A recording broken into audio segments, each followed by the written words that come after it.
அம்மாவின் கதைகள். கோச்சியின் அதிசய பயணம். ஒரு நாள் கோச்சி சாலையில் நடந்து செல்லும் போது ஒரு பூச்சி அதன் சேதமடைந்த இறக்கையின் காரணமாக பறக்க முடியாமல் பரிதவித்துக் கொண்டிருந்தது.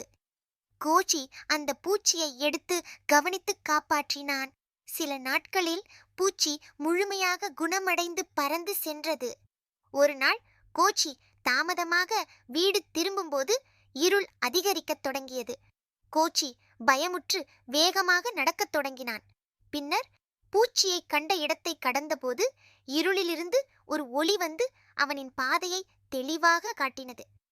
கோச்சிக்கு பயம் கொண்டிருந்த போது அந்த ஒளி படிப்படியாக அதிகரித்து அவனுக்காக வழியை தெளிவாக்கியது.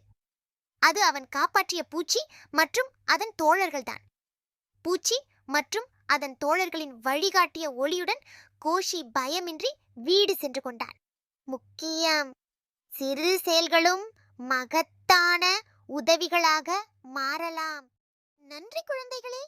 நம்ம சேனலுக்கு லைக் பண்ணுங்க, கமெண்ட் பண்ணுங்க, பெல் பட்டனை அழுத்துங்க, சப்ஸ்கிரைப் பண்ணுங்க.